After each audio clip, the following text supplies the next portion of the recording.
Shalom and welcome to People on the Path. My name is Adam Lowy and I am the Lifelong Learning Moreh Derech at Congregation Beth Sholom in San Francisco. Each month, I will welcome dynamic guests to discuss, learn, and consider what it means to be on the path. How does an individual's choices impact their path? How do the various communities that an individual participates in change their lives forever? What unsuspecting moments became the powerful ones that inform personal and professional journeys? Where does one's relationship to their Jewish identity take surprising turns, and how does it spiritually manifest? I intend for the conversation to be intimate, unscripted, and informal. The possibilities and potential will be infinite. The directions, ways, and paths will be explored, discovered, and open. Let us please take a walk together on this month's People on the Path. And as usual, before I welcome today's guest, I would like to check in with Rabbi Aaron of our congregation. Rabbi Aaron. Hi, Adam. Great to see you. Nice to see you. It's almost Passover. I love our monthly People on the Path time together, largely because I know you get really excited by these conversations. And so before we jump in, before we bring in our guest, I want to just acknowledge we are at the precipice of Pesach and our yearly responsibility to revisit the Jewish people's flight from slavery to freedom. And so I ask you, with this just around the bend, how are you? But even more specifically, nobody expected we would be preparing for our second year of, I'm just going to call it pandemic Pesach, for lack of a better term. Yet here we are. Here we are. And I was remembering last year, I joked next year in person, right? Like that was what I said. And yet here we are. If you're lucky enough to get a little bubble, a pod, maybe you're going to actually Seder with some people in person. But like myself, I'm going to be virtually Sedering with family throughout the country. And so I wanted to ask you, how are you? Well, that's depressing. That's sad. I think that's true. And we are still in that sort of sad state. And I think to a large extent, people are ready. A lot of people are getting vaccinated in our community. And as of this week, we moved as a city into orange, which is super exciting because that means we can have singing back, and it opens up the possibility for us to return to shul. And so the way I am now is, as everybody else is before Passover, frazzled, not super clean to the extent that this place needs to be cleaned up, wondering, do I have enough food? Is there overbuying matzah, which I don't even like, but I buy too much of it. So I'm in that normal state, but at the same time, I'm also really looking forward to, being liberated. And I think there's a real hope of that liberation coming after the Chag. So that's super exciting and adds a lot of meaning. This year we're enslaved. Right now we're enslaved. Next month or next season, or God willing, very soon, we'll be liberated and able to be together and hug each other again. I look forward to the hugs. I look forward to maybe next year we could have a gigantic Seder, just because we couldn't. We could have a gigantic one outdoors at Beth Sholom with That's right. That's right. Well, a Seder where we don't have enough food for people. There's not enough wine for people. There's not enough seats. No one can understand anything. All the Haggadot are mixed up. Nobody is happy. There are too many people there, and we're doing it just because we can. Amen. I love that idea. I'm all for it. So, Rabbi Aaron, I know that you know our guest fairly well. And I know that upon your recommendation, you thought that today's guest would be a great person to have. And so we will bring you back in a little bit to ask our guest some questions. And thank you for being here. And I would love to welcome today's guest. Rabbi Rachel, can you please turn your camera on? Hi, it's great to be here. Hi. Thank you so much for coming. I'm gonna read your official bio that you sent, and that you that we've caught you at a particular crossroads in your professional career, and I love the timing of this as we enter Pesach. So this is Rabbi Rachel Kahn-Troster. Did I say that right? Troster. Troster. Troster, sorry, thank you. I just want to read to you a bit about Rabbi Rachel, and then we're going to learn a lot more about her and what she's been up to. So, it is my honor to welcome this month's guest, Rabbi Rachel. Rabbi Rachel has spent nearly 14 years at Trua, the Rabbinical Call for Human Rights, most recently as deputy director. At Trua, she was the lead strategist on Trua's human rights campaigns and heads the organizing and training of more than 2,000 rabbis and cantors. In late March, she will begin as executive vice president at the Interfaith Center on Corporate Responsibility, working with faith and values-based investors to catalyze their assets for social change.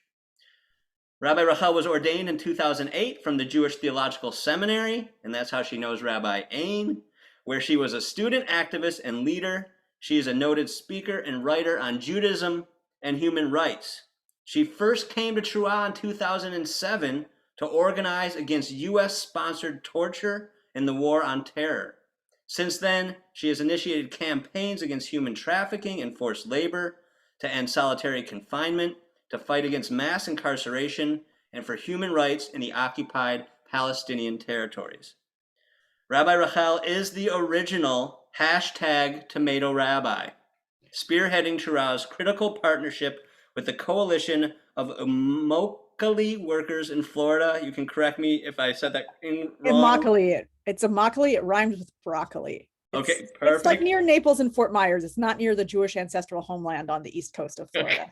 Immokalee, thank you, workers in Florida, and she leads Jewish community and worker-led campaigns for corporate accountability. Rabbi Rachel serves on the board of the Alliance for Fair Food. She is an adjunct lecturer at the Jewish Theological Seminary. And lastly, and perhaps most important, she lives in Teaneck, New Jersey with her husband, Dr. Paul Palavin.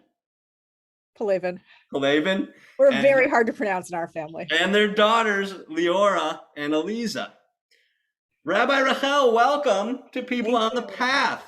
That is quite a bio. And perhaps it's because you're in the midst of this transition. When this will be aired or shared publicly will be exactly in a week. And I think that is exactly when you are going to be beginning your new role. So, before we jump into how you got to this role, to this time in your professional career, how are you? You heard the question I kind of threw out to Rabbi Aaron, and I want to throw that same question out to you. How are you, and what are you thinking as we are jumping into the second year of Pesach pandemic? This is it just feels like a moment of anticipation. I think, first of all, Pesach is a really good time to think about transition. I mean, obviously, I love the work I've been doing at Trua, so I don't feel like I'm leaving, slavery to redemption. It's not a redemption narrative, but it is a moment of change. And I think Passover makes us think about the past and then the possibilities of the future. It is very weird that it's hard that this is our second pandemic Pesach. I don't think I would have anticipated a second year of Zoom Seder. The community I live in New Jersey, on the one hand, was one of the first communities to lock down. So we've been in lockdowns since March of 2013. And for a long time, I didn't really see anyone. So I got vaccinated last week. My husband's a healthcare worker, so he actually has been vaccinated since December. I had a little bit of envy of that. He was one of the first people I know to get vaccinated. And so I feel like changes in the air, possibilities coming. I really miss seeing people. And so I feel like I want to connect with others, and hoping that the weather of Passover will mean that I'll just have a chance to be with people in a new way, that possibility feels real again. And so I'm excited and nervous. There's just so much going on. And Passover is a very hectic time. for me, it's a little bit of a muscle memory, right? I grew up keeping kosher for Passover, so I don't really know how to do it other than the way we did it. And so I'm just like waiting for that to kick into. It's like, I'll move into Passover mode and just my body will take over and tell me what to clean and when. And hopefully I won't make too many emergency trips to the grocery store for things I've forgotten. Yeah, yes, that's kind of you can almost touch it, right? That feeling that's right there. It feels so close right now that there is it's such an overused term at this point, but the light at the end of the tunnel, right? Right. And just the beauty, that it's falling right now for us as Jewish people as we prepare to jump into Pesach. Yeah. And so I wanted to, for our viewers who don't know what Trua is, could you give us a brief breakdown on what Trua is, and maybe even how it's evolved in your 14 years? Because I'm sure you've seen an incredible change. Sure. So Trua is an organization that mobilized rabbis and cantors primarily, and then the Jewish community who supports us to be voices for change. We are the moral voice of the Jewish community. We believe that rabbis and cantors and the Jewish community had an obligation to speak out about difficult social justice issues. That part of the essence of being Jewish is really to honor the fact that every human being is created in the image of God.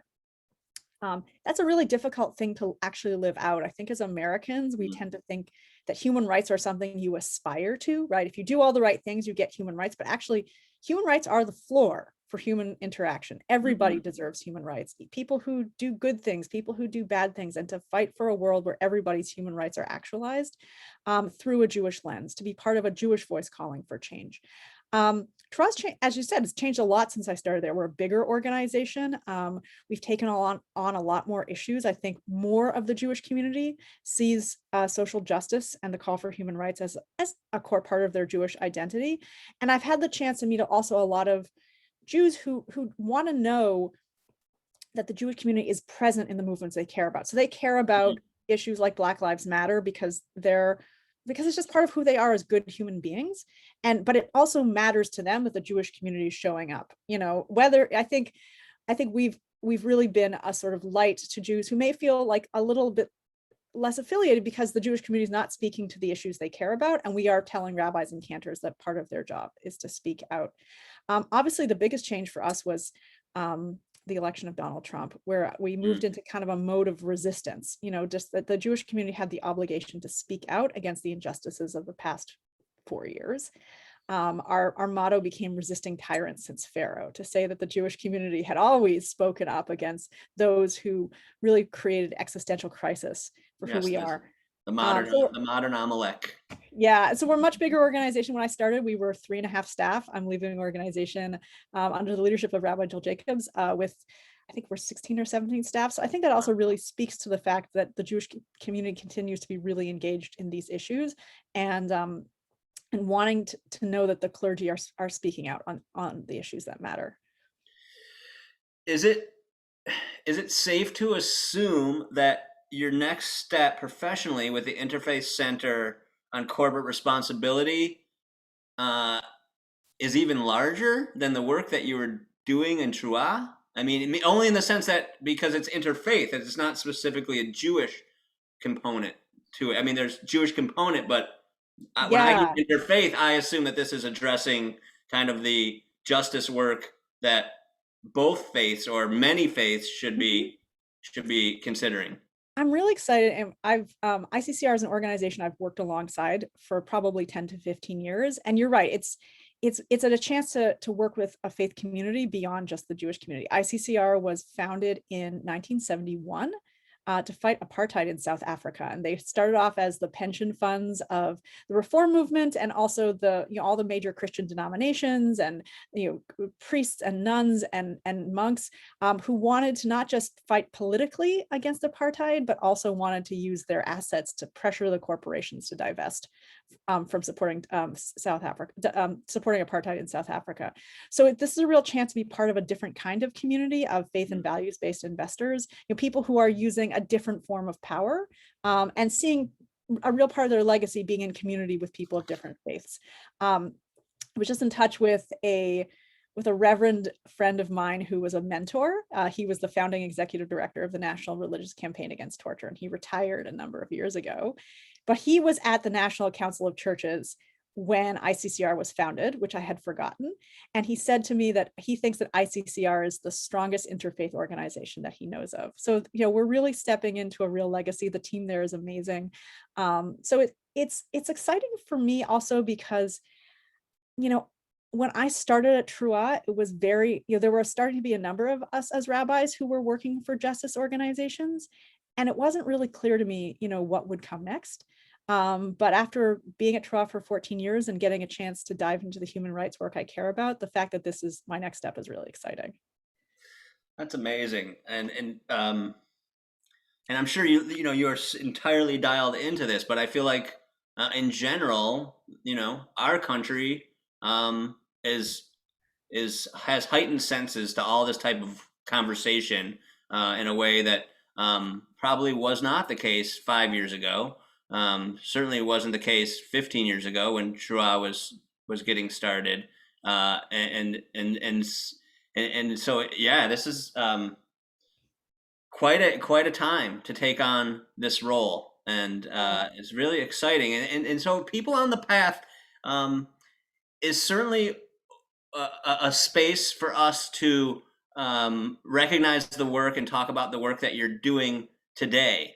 It's also a space for us to dig in a little bit about how you got to this time in this moment, personally and professionally. And I wanted to ask you first, what was it like growing up for you? What were you surrounded by that perhaps led you to do this work as an adult? What was your family like? How observant were you? Can you give us a little bit of paint a little picture for us about what was life like for Rabbi Rachel before she was a rabbi? So it's funny because when I tell you the story, you're going to say, of course, you ended up doing this work. But I have to tell you that until the moment so I'm going to tell you the story, but until the moment I ended up at Trua, I don't think I knew that I was going to end up doing this work professionally. I am a rabbi's kid. My dad was also ordained from the Jewish Theological Seminary in 1982. And while I was there, my parents, my mom's not a rabbi, she's a writer, led a student group called the Group for the Rabbinic Ordination of Women, which was fighting for JTS, the Jewish Theological Seminary, to ordain women as rabbis, which we weren't doing yet. And they held a protest outside the seminary, and they organized students to pressure the faculty. And I'm a twin. They took pictures of my twin sister and I, in t-shirts that said JTS class of 2001, which is when I would have gone had I not taken time off, with a question mark. And they sent it to the entire faculty of the Jewish Theological Seminary. And the chancellor at the time had actually changed his position. He was now in favor of ordaining women as rabbis. But hadn't said so publicly. And he actually wrote a recommendation letter for my 10-month-old sister and I, for JTS, which I then forgot to use when I was admitted to rabbinical school. And then I grew up in Canada, and I would say that was formative for a number of reasons. One, I grew up in a very liberal country. Two, although the conservative movement where I grew up in Canada was historically much more right-wing than that in the United States. So when I was growing up, most American synagogues were starting to allow women to fully participate in Jewish ritual life. Canadian conservative synagogues were not, except for my dad's synagogue. So I already kind of had this Judaism where even though we were pretty observant at home, we celebrated Shabbat together. My sister and I spent all this time running around my dad's synagogue growing up.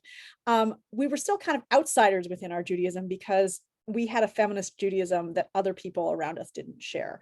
And so learned from the moment I was pretty young to speak up for what I cared about. I remember when I was in second grade, our teacher told us that like bar mitzvahs were a real thing, but bat mitzvahs were just an excuse for a party. And I was really angry and like came up with reasons why not. So there always was this activist stream as part of the Jewish life that I had. And also my late father became a Jewish environmentalist. So for him, I would say that was like theology.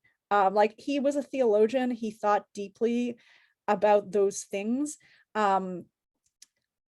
I became more of an activist, right? I liked it. He would always ask me, like, what's the theology of the work that you do? I was like, we just have to do the work. We don't need a theology of the work. But I think knowing that it was important for rabbis to be moral voices was part of how I grew up. And I always wanted to be a rabbi. My sister did not. I don't think I really thought about it that much. Like I knew I could always do something else, but I was relatively young when I went to rabbinical school and just, I think, wanted to keep doing the Judaism I grew up with. Because sometimes you're just on the path that you think you're on.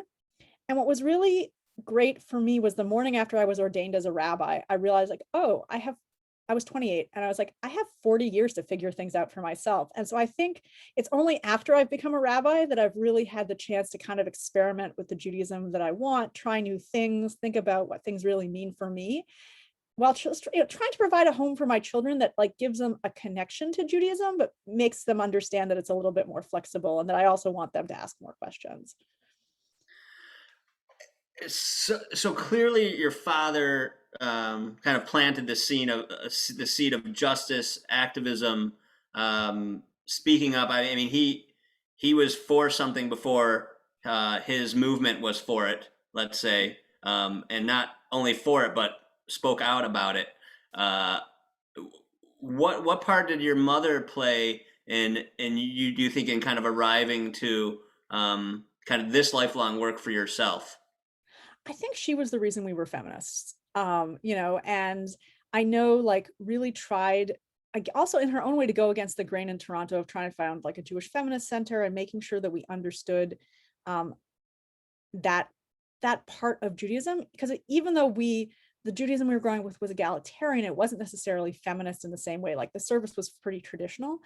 And I think also just being an important corrective sometimes to know-it-all me, when I was, like reminding us about like how to connect to the women of our past. Like at one point when I complained, it's like, oh, well, I just don't want to deal with all the cooking for Passover. Why can't we just focus on the Seder? She's like, because generations of women in your family, that's what they took care of, which is funny because now I'm the cook in our family. My husband, bless him, does laundry. So division of labor is really important. But most Seders, I both run the Seder and cook for Seder. So I kind of get both pieces.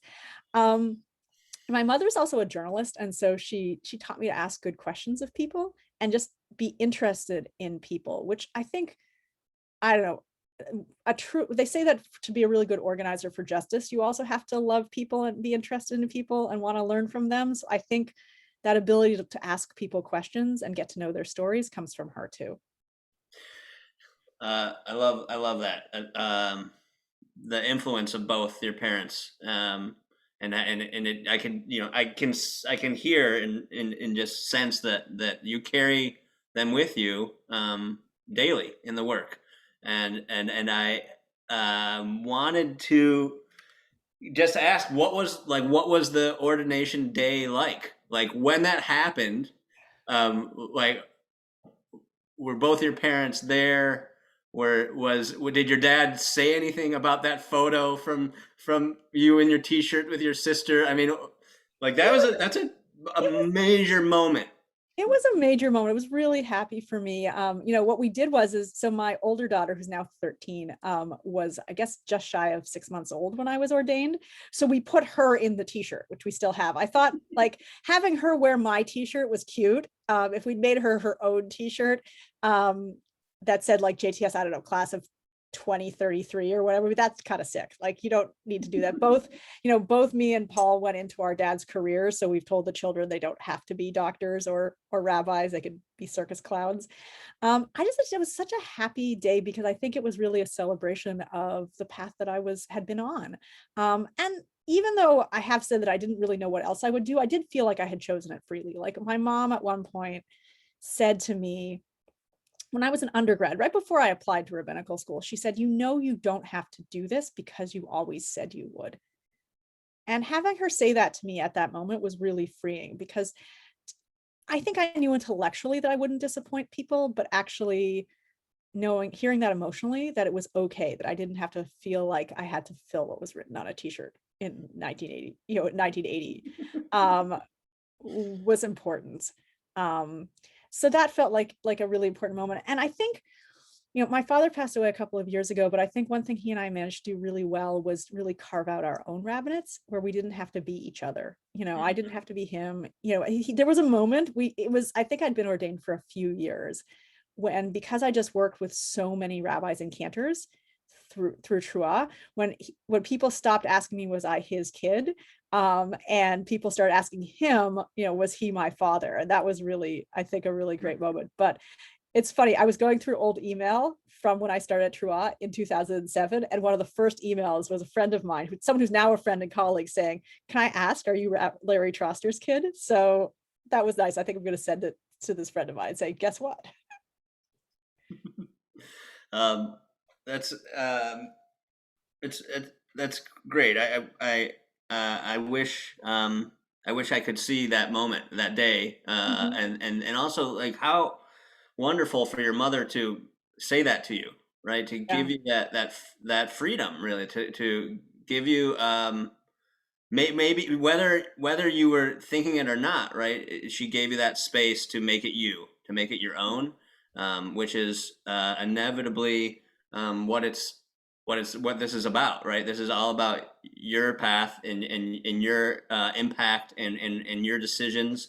And I just love how they created the space for you to be that person, and that you've arrived to where you are in your work, and also in your personal life. And so I wanted to ask you about the hashtag tomato rabbi, right? Like, it's like, I mean, to claim, like, so you in your bio, you claim that you were the original, right?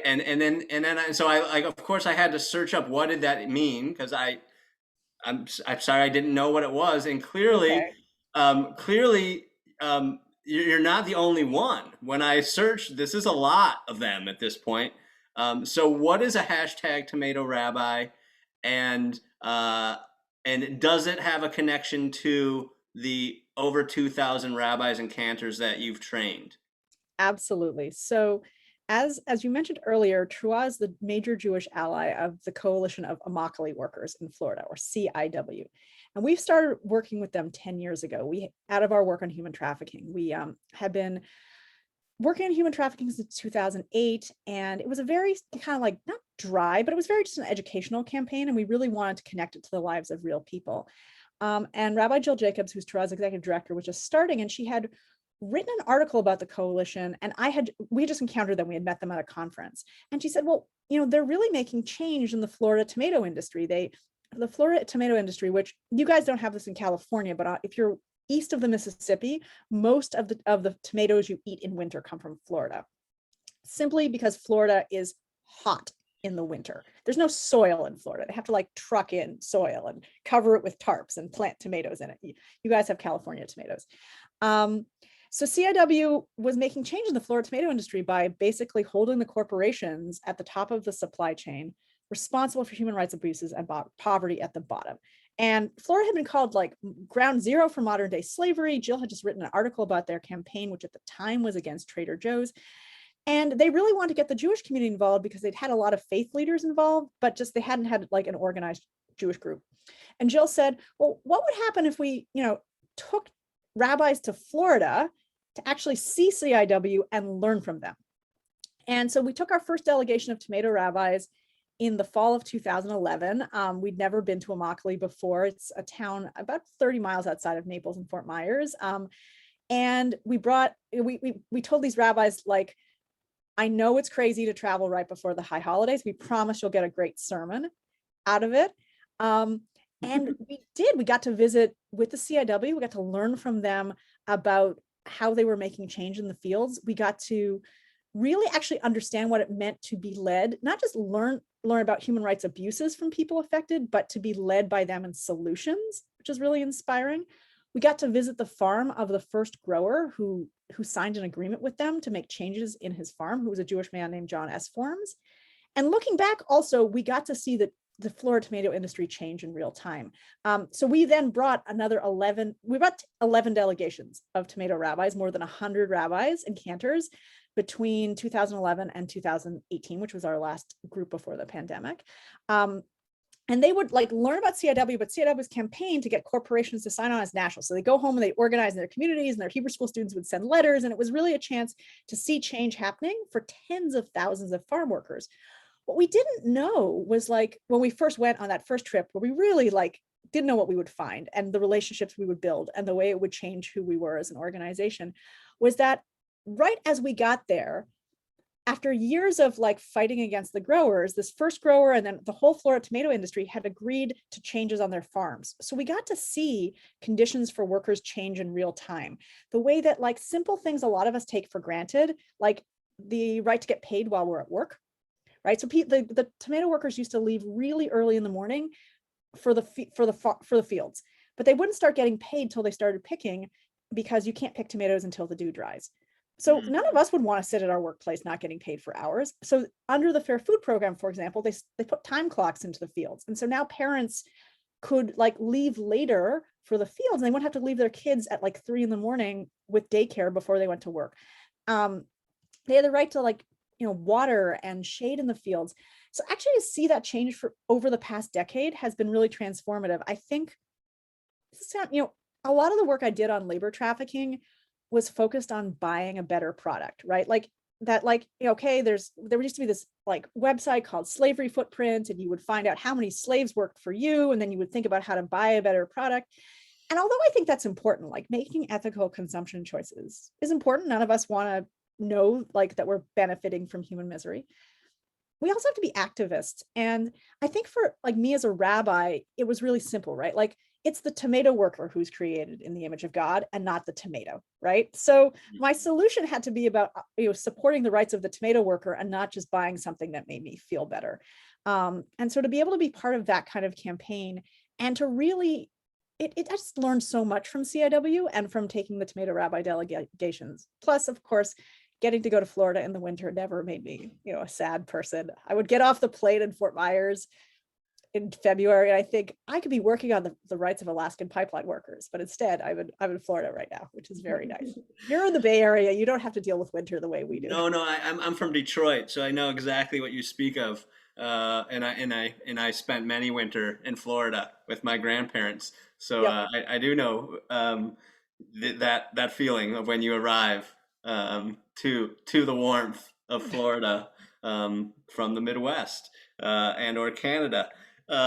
So can you describe what was the leadership at CIW like? Who was taking on that work, and how did you kind of bring a Jewish lens to that process?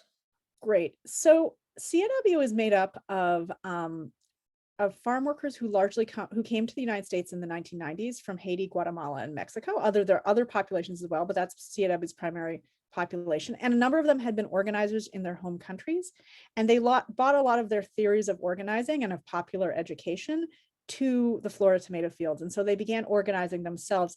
I think one thing that's kind of amazing about CIW is they don't have one leader, right? There's no Cesar Chavez down there. The CIW's leadership is diverse. It represents everybody. All the leadership are people who have been farm workers. There used to be a rule that actually you had to spend one season a year picking, so that you would never lose the connection to the fields. But now the work is year round because the Fair Food Program has expanded up the East Coast. So there isn't quite time for that. But I think it was really a way, in some worker organizations, like in some unions, there's a real disconnect between the leadership and the members. And it was really a way to continue to ground the leadership and the members. And they had really understood early in their organizing that they had three really key allies in this work. Students on university campuses. So for example, in their first campaign on Taco Bell, there was a campaign to kick Taco Bells off campuses. I think they had 15 it was before my time, so I don't remember the exact numbers. Consumers of conscience, and then people of faith.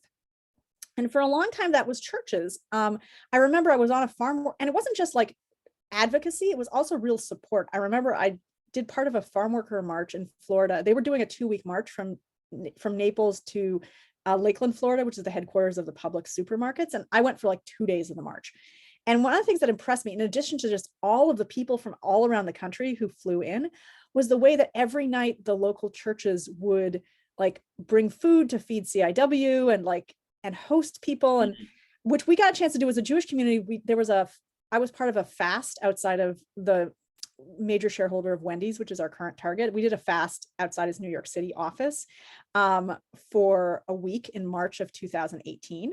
Wow. And at one point, there was going to be a big march at the end, and there were people coming all over the country. And I got this call, I was like, help, we need somewhere to feed 70 people from Texas. Is there a synagogue that that will host them? We promise it'll be vegetarian food.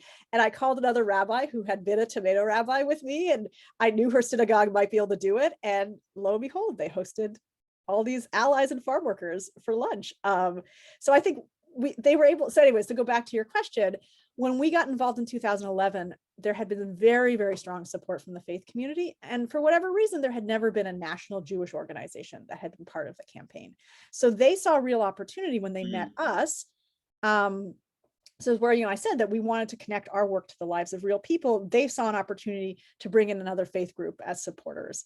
And so it was I think it was a match of two organizations who were looking to build on each other's work. Beautiful. I know I'm looking at the clock, and I know this is the time that Rabbi Aaron is itching for me to let him join us. And so Rabbi Aaron, thank you for joining us. Thank you for bringing Rabbi Rachel to us and our community. And I want to hand it off to you with any follow-up questions. Anything? Yeah, really, thank you, Rachel and Adam. Really awesome conversation, especially heading into Passover, or when you're watching this in the midst of Passover.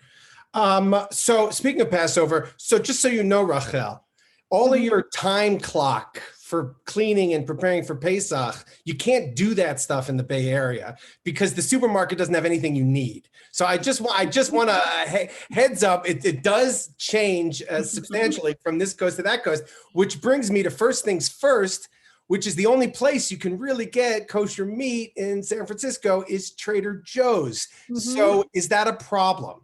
No, actually it was, so they joined the Fair Food Program in 2012. I'll tell you a great story. So when we first went to Immokalee, Trader Joe's was the target. And we were like, great, that's the Jewish store.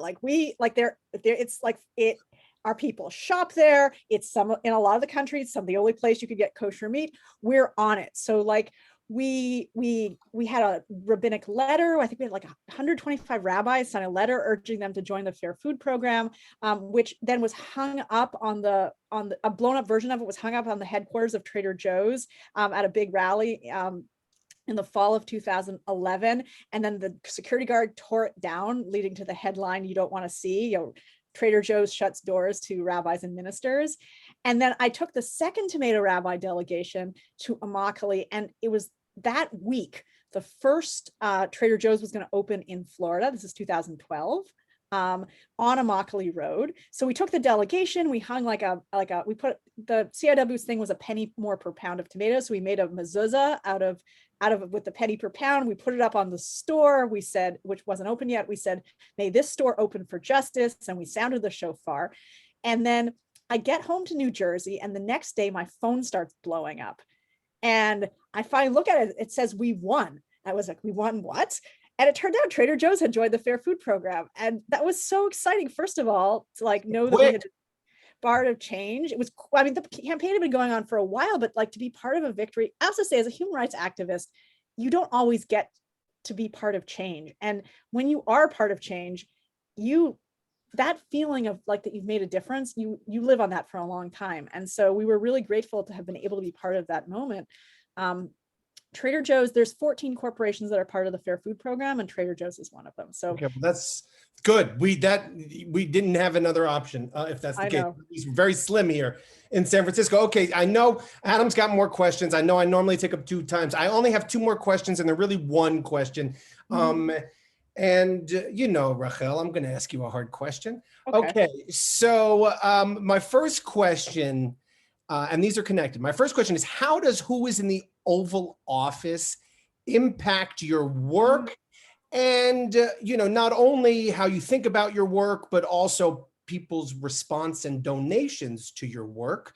And then the second question is your father's question, which is, what is the theology to the work that you're doing? And I think that those are connected because I think that the previous administration, I mean, when we were in school, W. Bush was the president, and I remember a lot of work that you were doing under that administration. These administrations change, and I think I'm looking for the theological sort of thing that holds it all together. That's a great question. So I would say the one thing that Trua had it as somewhat as an advantage, which was a disadvantage when President Trump was elected, is that we didn't have a DC policy arm. So I think there were a lot of Jewish justice organizations who relied on they had a lot of building power through access to the executive branch. So we didn't have that, so we didn't lose. Now, I won't lie, we had we hadn't prepared for Trump to be elected. Nobody had. I went around at one point, I asked other colleagues, no one had a statement prepared, no one had a plan. And it did radically shift our work. I think the difference now is, having worked under President Bush and then President Obama and President Trump and now President Biden, I think we're not demobilizing. We still don't have a DC office, but we're still kind of committed to holding President Biden accountable, to not giving up. I mean, I think we have to understand that things are changing. Your donations go down is my question. I don't think so.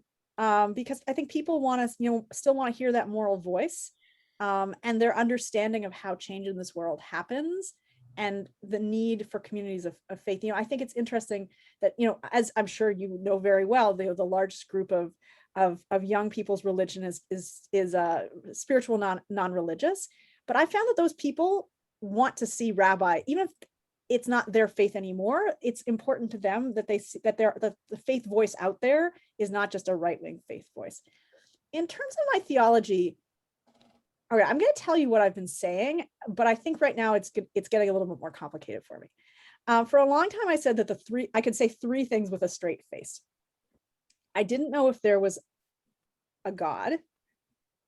Every human being was created in the image of God, and the work of human rights was kadosh, was sacred work. And I felt like that was really authentic to who I was as a rabbi and activist. And I felt like I could say that because I think, as someone who went to rabbinical school relatively young, I spent a number of my first years at Trua feeling like I had learned that I was actually meant to be a human rights activist, and I was just pretending to be a rabbi. And I think over the past few years, learning to move back into my rabbinic voice, and think about what that means for me, is just a path I've realized recently I'm back on. So, I would say the idea that one should do justice and walk humbly before God feels really important in this moment, especially because we came out of a moment of political hubris, right? That's what's been on my mind, to do justice and walk humbly before God. Yeah, the reason I ask is because Rachel and I had the same theology teacher, Rabbi Neil Gilman, of blessed memory, and so I'm curious how he might respond to your three statements and how he might push you. And it's great that go talk. Yeah, I think he would be happy I was thinking about God. Amen. I think we often throw around B'Tselem Elohim, but we don't actually, to be created in the image of God. But when you take that seriously, that's really complicated. You have to think about God's image and all its imperfections, and you have to be willing to fight for people who do bad things, and understand that being created in the image of God is not something people get if they do everything right. And that's really challenging, and something I wrestle with, because I think it means that sometimes you have to say saying even bad people have rights is not a popular thing to say, but they're also created in the image of God. And then what does that say about God? That's the question I haven't wrestled with as much. Amen. Thank you for addressing it, and thank you for making me feel like we were back in Rabbi Gilman's office there for a second. Absolutely. You need a Pulled pipe up the now, boat. though. What was that? You need a pipe now, though. I know, right? I'll have to work on that next. You know, he gave me one of his old pipes. In fact, Wow. at his funeral, he gave me one of his pipes, and he gave me a whole bag of tobacco, which I still have the entire bag of tobacco. And I went and I lit it up outside of Anshe Chesed and people were crying. People were crying Yeah. because that smell was so distinctive to who he was. Anyway, it's great to see you, Rachel. Chag Sameach. And I'll let Adam finish the program. Thank you, Rabbi Aaron. Rabbi Rachel, amazing stories, and I'm so tempted to ask, what was your memory of meeting Rabbi Aaron the first time before he was a rabbi? When most rabbis have a presence. Rabbi Aaron has a particular presence, and so I'm gonna ask you. I guess I have to ask you. So, do you remember the first time you met him? I don't, but the signature story I have from Rabbi Aaron from Rabbinical School, and this is going to date us slightly, is when he gave his senior sermon and his notes were on an iPhone, and which was relatively new at the time. And he talked about what did it mean to be teaching Torah, an ancient tradition, when all have received wisdom, and the newest thing was that iPhone. It was just so audacious to do it, but yet was also a really deep dive into what does it mean to represent tradition and faith. So that's my Rabbi Dan Aaron story from Rabbinical. And ironically, we are still grappling with that, right? Particularly during pandemic, is this spirituality, religion through a screen, through devices. Yeah. And yes, I would let you know that he's still wrestling with this one. So Rabbi Aaron, I thank you in the background for allowing me to ask her that question. So we're getting near our end of our time, and I'm so grateful for everything you shared and how quickly our conversation became about really the Jewish values that have informed you from the very beginning. And I wanted to ask you this question: if you had one sentence to say, and I wrote it down as every Jewish person, but I'm going to not say it's every Jewish person because of the work you're doing, specifically moving into your new role at the Interfaith Center on corporate responsibility. So I would say, if you have one sentence to say to any person about their responsibility to be tzaddikim, to be what I'm going to just translate as righteous justice seekers, what would you say to that person? You have one sentence. It's a journey, and we're all on it together. Find people to be on the journey towards justice with, and find joy in the work that we do, because it's hard work. But if you can do it together and you can find those moments of joy, you will be sustained in making the world a better place through the long haul. Amen. Beautiful. And yes, may we all get the chance to be together in the work and whatever efforts that you're making towards justice, towards equality, towards making sure that you don't only see people in B'Tselem Elohim, but that we all see each other that way. Yes, and the joy that will bring. And I'm looking forward to those times when we can actually do that with people, and you could actually march again comfortably, even though there's been some great marching over the last year. I'm just really grateful to have you, and I'm going to put you through the speed round of questions. This is ideally not something you spend a great deal thinking about your answers, and these are questions that I ask each of our people on the path guests. So the first one, what are 5 necessities that you must have with you on the path? Caffeine, chocolate chip cookies. Yes.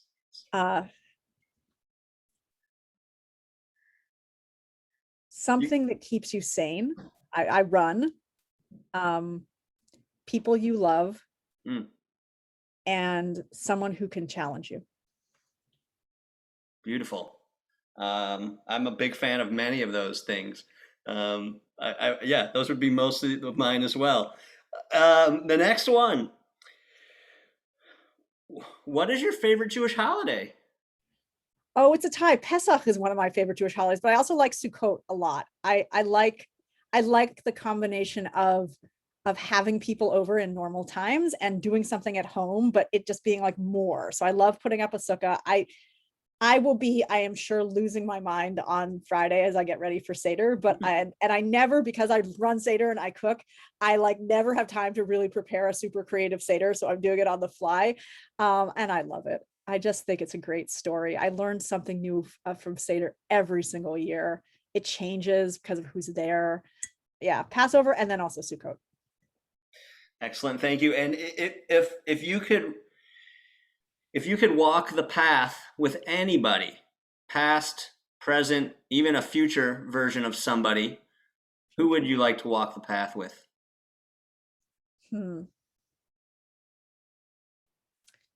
I think I would want to be a fly in the room in the civil rights movement. Not because there's one person, but I think I would want to see how how the change happened.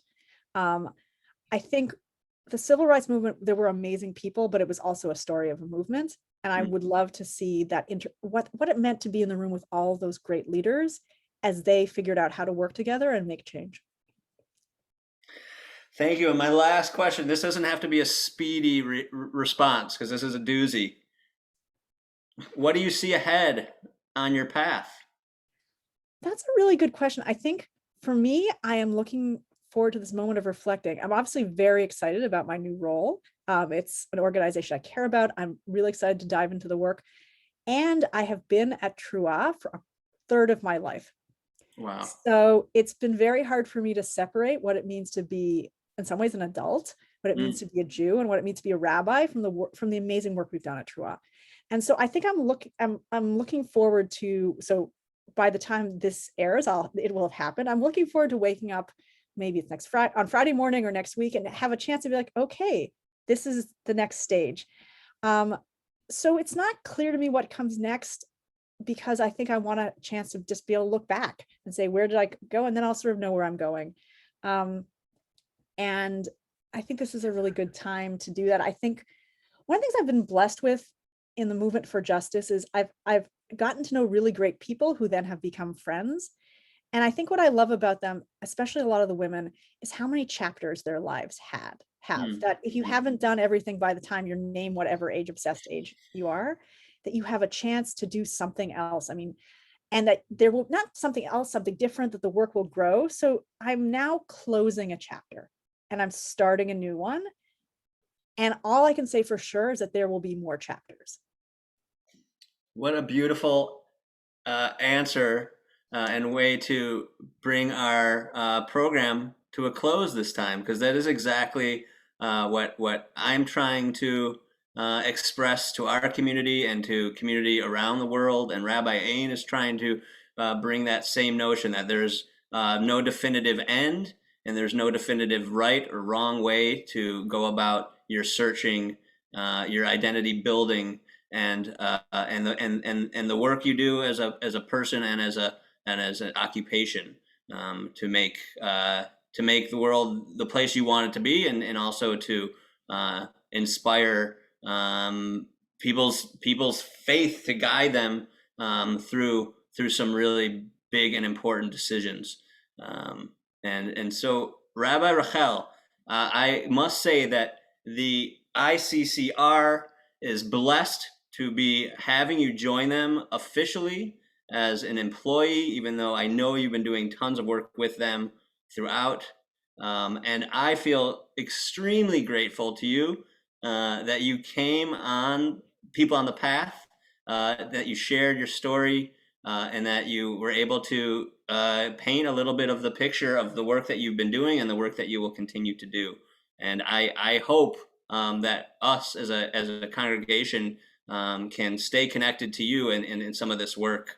And even though, yes, tomatoes grow everywhere around us, more than you need, that there's definitely endless important environmental justice work, social justice work, and I will look towards you as a beacon to guide us in what's most important and how to do it successfully with intention and purpose. So I wish you a great Pesach. I wish you a great transition as you part the seas and arrive to your new land. And I hope that however you're feeling Friday late, that it's a feeling that you are on top of, and it's a feeling that that propels you to continue to lead your community. Thank So you. thank you so much. It's been a real pleasure to be here. Thank you. Chag Sameach. Chag Sameach. And I'm just going to finish, everybody. Moving on. People on the Path will be shared on the last Wednesday of each month. Please keep your eyes and ears open for the next edition, which will be available on Wednesday, April 28th. Thank you, everyone, for joining. I hope this conversation has been valuable and will support your efforts to find your footing and balance as you continue to navigate and blaze your path. One step at a time, I encourage you to walk your path with courage, wonder, curiosity, an open mind, body, and spirit. And I say shalom and nisya tova, safe travels on your path. Thank you, everybody.